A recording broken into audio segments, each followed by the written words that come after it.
కలుగును కాక. క్రీస్తునందు ప్రియ దేవుని బిడ్డలారా, ప్రభు అయిన యేసు క్రీస్తు పరిశుద్ధ నామంలో అందరికీ ఈ ఉదయకాల శుభములు తెలియచేయచ్చు ఉన్నాను. ఈ దినమంతయు మీకు మీ కుటుంబానికి దీవెనకరముగాను ఆశీర్వాదకరముగాను దేవుడు అనుగ్రహించాలని మీ కొరకై ప్రార్థిస్తూ ఉన్నాను. నేటి దినం కొరకు ఏర్పాటు చేయబడిన దేవుని వాక్యము యోహాను సువార్త 6వ అధ్యాయం 34వ వచనం.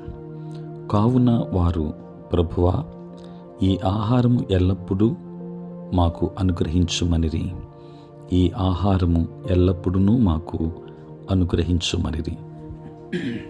ప్రియులారా, నేటి దినం కొరకు ఏర్పాటు చేయబడిన ధ్యానాంశము పరలోక ఆహారం. ప్రియులారా, అరణ్యములో పూర్వీకులకు దేవుడు చేసినట్లే తమ మీద కూడా యేసు మన్నాను కురిపిస్తాడని ఈ యూదులు ఆశించి ఉండొచ్చు. కొంచెం ఆహారంతో 5,000 మందికి ఆహారాన్ని పెట్టిన వ్యక్తి మన్నాను కురిపించగలడు. వారింకా శరీర ఆహారాన్ని గురించే ఆలోచిస్తూ ఉన్నారు. ప్రియులారా, మన్నా అనే పదానికి ఇదేమిటి అని అర్థం. ఇశ్రాయేలీయులు దానిని చూచినప్పుడు అది ఏమైనది తెలియక ఇదేమి అని ఒకరితో ఒకరు చెప్పుకొనిరి. ఐగుప్తును విడిచి అరణ్యంలో 40 ఏండ్లు సంచారాన్ని ఇశ్రాయేలీయులు ఆరంభించిన వెంటనే ప్రతి ఉదయాన నేల మీద కనబడిన పోషక ఆహారమే మన్నా. ఇది తినుటకు యెహోవా మీకిచ్చిన ఆహారముగా మోషే దాన్ని పిలిచాడు. దేవుని బిడ్డలారా, కొత్తిమీర విత్తనం వలె గుండ్రంగా, బోలం వలె తెల్లగా, పచ్చగా మన్నా ఉండేది. దాన్ని ప్రతిరోజు ఉదయాన్నే ప్రోగు చేసుకుని అదే రోజున తినాలి.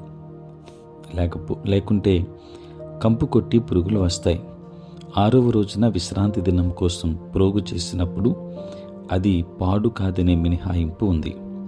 ప్రియులారా, అందుకు యేసు వారితో ఇట్లనెను, జీవాహారమును నేనే అని యోహాను సువార్త 6వ అధ్యాయం 35వ వచనంలో చూస్తాం. గొప్ప అద్భుతమైన రొట్టె ముక్కల కోసం ప్రజలు ఎదురు చూస్తున్నారు. కానీ అది వారి ముందు ప్రత్యక్షమయ్యే అద్భుతంతో పోలిస్తే చిన్నగా ఉంది. ప్రియులారా, దేవుడు ఎన్నడూ చేయని గొప్ప అద్భుతంతో మాట్లాడుతున్నారు. కానీ వారి కండ్లు గుడ్డివై ఉన్నవి. వారి అవసరతను యేసు వారికి ఇచ్చేదాన్ని మాత్రమే వారు చూస్తారు. ప్రియులారా, తన కుమారుని ద్వారా దేవుడిచ్చిన ప్రేమ, విమోచన, గొప్ప అద్భుతాన్ని మరచి ఒక విషయంలో దేవుని వెదకడములో అనేక సార్లు తీక్షణంగా ఉంటాం. యేసు లేకుంటే నీ జీవితం ఎలా ఉంటుందో ఈరోజు ఆలోచించండి. ఆయన నీ ప్రభువుగా, రక్షకునిగా ఉన్నాడు కనుక నీ జీవితం ఎలా మార్చబడిందో ఆలోచించండి. దేవుడు ఆయన జీవాహారమై ఉన్నాడు. జీవాహారమైన క్రీస్తును మనము కలిగి ఉందాం. ఆత్మీయ శక్తిని పొందుకుందాం. దేవుడు మిమ్మల్ని, మీ కుటుంబాన్ని బహుగా దీవించునుగాక. ఆమేన్. ప్రార్థన. పరిశుద్ధుడైన తండ్రి, ప్రేమ కలిగిన ప్రభువా, మీకు వందనాలు. రాత్రంతయు కాపాడి సంరక్షించి సుఖనిద్రను మాకు దయచేసి మా జీవితంలో మరి ఒక నూతన దినాన్ని మేము చూడగలిగే భాగ్యాన్ని ప్రభువా మీరు మాకు ఇచ్చినందులకే స్తోత్రాలు.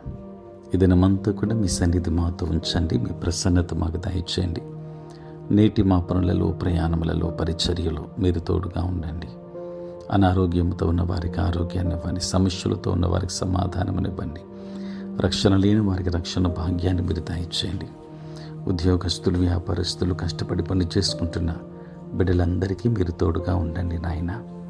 దూర ప్రాంతాలలో, దూరదేశాలలో బిడ్డలను మీరు దీవించి ఆశీర్వదించండి.